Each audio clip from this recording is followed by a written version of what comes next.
Hey everybody, it's Kentario, back again with Christ and comic books. So, with us getting into this video, man, it makes me so happy that we're finally at this point when it comes to the My Hero Academia anime. Because, of course, like I said, I buy the books, and where we're at now, Volume 20. So that's why I'm so excited. So, for those of you that had a question and concern about it, that's one of the things I'm looking to address in this video, as well as speak on something else that took place. The concert, the school festival, it was amazing. It wasn't disrupted, and it got to go on, and it was great. So the thing that I want to start off with is what's people been concerned with is why in the world did Deku express that Gentle Criminal was his greatest opponent, was the toughest battle he's had. I had to be specific about the verbiage. He's the toughest battle that he's faced so far, right? And there's a reason for that, which is, of course, already identified in here, but it's really had a lot of people confused. It's just like, man, he's fought Muscular, he's fought Overhaul, he's fought All Might in some sense, he's fought Kachan. There's several opponents that he's had to face off against that he wasn't ready for. And he even got to watch the threat level of All for One in that moment too. So that in and of itself, the mental battle that takes place there, that's a heavy battle. Well, he got to witness, he got to experience that. So I thought that was very important to point out. But the thing about it is, with him having fought Gentle Criminal, he identifies one thing in the later pages of the series, in the later part of the episode, in the later part of the book, where he explains how the reason Gentle Criminal was such a tough opponent for him was the mental part of it. Is what he struggled with the most. Because in Gentle Criminal's backstory, he's someone that aspired to be a hero. But because educationally he wasn't meeting the requirements or passing the tests and things like that, and because he didn't really have a full control and understanding of his quirk, they kind of writ him out. They were just like, nah, you're not qualified. Sorry, we can't take you into UA because you're not passing your tests. So he lost those qualifications. He went on to try and demonstrate some level of self-control, and it backfired on him, causing problems with his own family. And then even more so as he tried to advance in life, he never really, stepped up to the plate. He was living in old rundown apartments. He was seeing those other people that he knew from school that he looked up to and respected, and they didn't even remember him. So he was somebody who wasn't even being remembered. He wasn't making his mark. He wasn't doing things to change the world, and that hurt Gentle Criminal. So that's what led to Gentle Criminal becoming a criminal. And even more so with Gentle Criminal becoming a criminal, he influenced La Brava to follow with him in his criminal behavior. I gotta do this one time. La Brava. I like it. Gentle Criminal is great. He's hilarious. But that's one of the things that Deku was worried about. Had I not inherited the power of All Might, had I not been seen by All Might as someone that's worthy of being considered a hero, I would have probably ended up just like Gentle Criminal. I would have been one that would have went around trying to do my own thing in a vigilante type way, influencing somebody else to do the same things that I was doing, which wasn't going to be doing good, but actually be doing bad. And that was his biggest concern. He didn't want to end up like Gentle Criminal. That's why Gentle was such a tough battle for Deku. This is who he could have been. And he never wanted to become that. That's never what he dreamed of being. That's why you see throughout their fight so much dialogue about the genuineness of Deku as a hero and why Gentle Criminal is even doing what he's doing. You could see the struggle in Deku to even have to contend with Gentle Criminal. So that's that breakdown from the series itself and how they acknowledge it. But there's some other things that I think about too when I think about why Deku struggled with this opponent as well. And the reason for that is, in this moment, Deku is feeling a lot more comfortable with his abilities, with his training, what he's capable of. You see him using new moves, you see him using new gear, you see him just going through it, analyzing the situation, maneuvering. He didn't suffer a heavy injury. This is one of those battles where he didn't suffer much injury, which is why people are like, so why was this guy your toughest battle? Because in this moment, he had to go all in. He had to really be focused. He had to really be in control. Something was at risk that would have hurt several people. So it's not just about the physical aspect. It's also about the mental.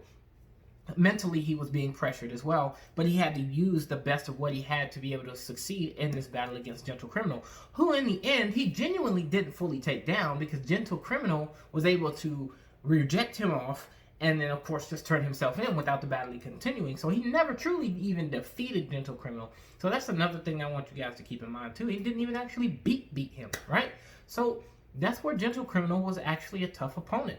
Is because there's that challenge of, okay, this is where I'm at my level. Let me show myself what I can do and show him too. So that's where that comes in at. Because if you think about it, what if Deku knew what he knows now against the opponents he was fighting back then? What if he had what he had now against them back then? I'm including the equipment.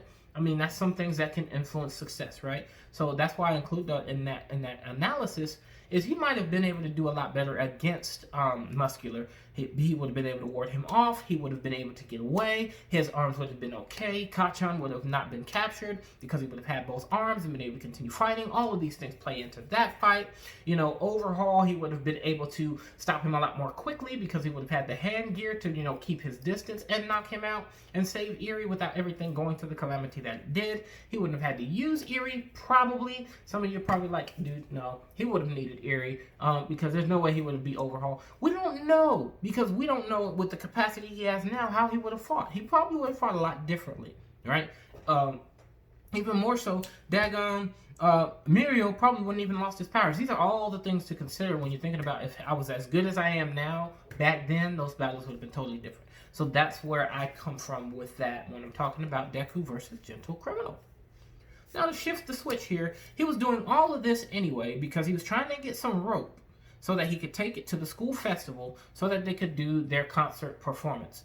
Because Jiro is going to be leading a song and everyone's going to be playing their instruments and dancing and putting on this great show, amazing performance, right? And this will be the first school festival that young Eerie gets to attend.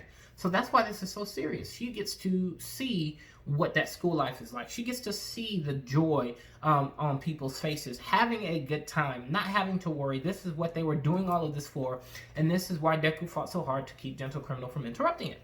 So let's fast forward to the concert, and yes. So what happens in this concert is we finally get to see the liberation of Eerie. And what I mean by that is, as you notice, the shadow that was encompassing her, keeping her from actually truly being able to express happiness, you know, joy, you know, knowing that Overhaul wasn't coming back. That's that comfort, that comfort of knowing that he wasn't coming back. She felt sure, secure because she was surrounded by heroes, but knowing that I could just learn more about who I am, be myself with no concern, fear, or worry. That wasn't there for her. But at this concert, we finally see the shadow liberated from her, and we finally get to see her truly smile, lifting her hands, excited and joyous, and just glad to finally be free. And that's really something that's very moving, to see someone be free. And for a hero, that's when you know you've truly saved someone, right? Because Mirio got to witness this. You saw how hard Mirio was fighting. Mirio got to hold her, watch her finally smile, and in that moment he's like, Sir Night-Eye, you know, Deku, I hope Midoriya, excuse me, he called him by his name, Midoriya, hope you guys are seeing this. She's smiling. She smiled. And that's so powerful, that's so deep. The reason it impacted me is because, like I said, the purpose of this entire channel, what's the spiritual aspect of this? Where does Christ come in at in all of this? You know, it's like I did when I did the video on being made free versus actually being free. I'm gonna link that to this so that you guys can check it out. But the thing about that is, she was able to now express that I know I'm free. It's not that the evil has been taken out so that I don't have to worry about it, so to speak. It's that I know I don't have to worry about it now. I can be myself. I can relax. I can smile. I can be happy. I can go and learn. I don't have to, I'm not going to be influenced by other negative things. You know, she's able to truly be happy now. And when you have been set free, you can truly be happy. You can truly smile. Now, I know there's a guy I listen to, Jordan Peterson, who will tell you to truly, you know, be free, to live, you know, you may have to sacrifice happiness. But the thing about being free in Christ is, it's not a sacrifice of happiness to be free in Him. You get to celebrate that freedom. You get to go and be free and enjoy what it means to be free when you're walking in Christ. And something that plays on that is, in the story of Moses, I referenced that in that other video, but I'm going to use that something similar here too. When they were being chased, when the children of Israel were being chased by the Egyptians, Pharaoh and his army were coming for them, right? They were set free, but they were making their way.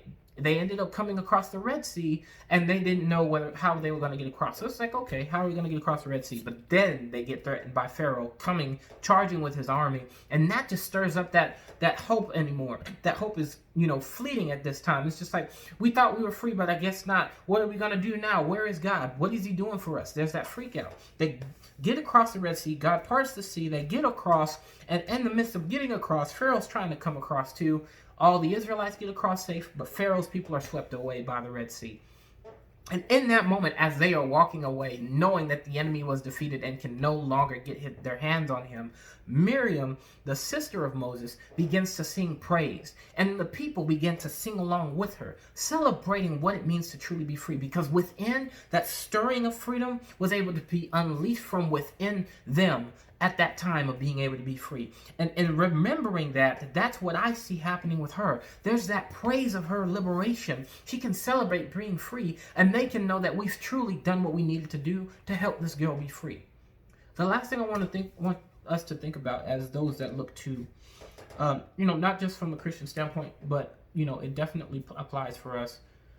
If you're going to be trying to help someone, free someone, teach someone how to be free, you have to know that you can't just say, well, I did my part, that's it. You can't treat people like that. That's something that I wrestled with growing up a lot. Was I had friends that they came to church, so in my head, as long as they were coming to church, they were good. They stopped coming to church, that's on them. They don't get, that's on them. But at the same time, I watched as people like them were being, to be blunt, they were being shot. I witnessed how they were shooting people. I witnessed how they were getting in prison. And I could not help but sit back and think, a part of that was my fault because I wasn't doing what I needed to do to be there for them when they were in their darkest hour. When they weren't coming to church, I wasn't making sure that I was there for them. I was treating it like, well, God's with them, I don't have to be. But the thing about it is, if you have been equipped to be that support, that structure, that strength, that encourager, that one person that demonstrates love for them at any given time, you have to continue to be that for someone, because you never know what they'll get caught up in. You'll never know what they'll get pulled into, and what even more so, what kind of damage that will do. Because if they just saved Erie and released her into some adoption agency, I get the aspect about her powers, helping her control it. Sure, obviously. But if you think about them just saying, okay, we saved her, good. I'm glad we saved another child. Goodbye, have a nice day. She could have ended up in the arms of another man who would treat her the same way Chisaki did.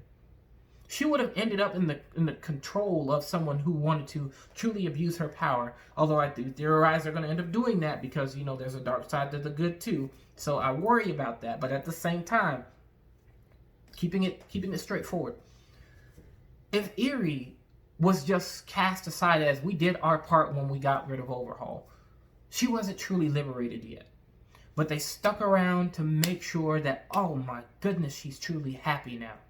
That's something that's important. If you do truly believe that the influence and impact that you have is to help someone be free, is to help someone to be happy, is to help someone to know that they can live a happy life too, to live a free life as well, you got to be mindful of your influence on them and make sure you're not separating yourselves. Because once you give up on them, you will truly see them give up on themselves. Thank you, guys. This is Kentario. I'm signing out with Christ and Comic Books. Y'all have a blessed day. Make sure you guys hit that subscribe button, notifications, and good night.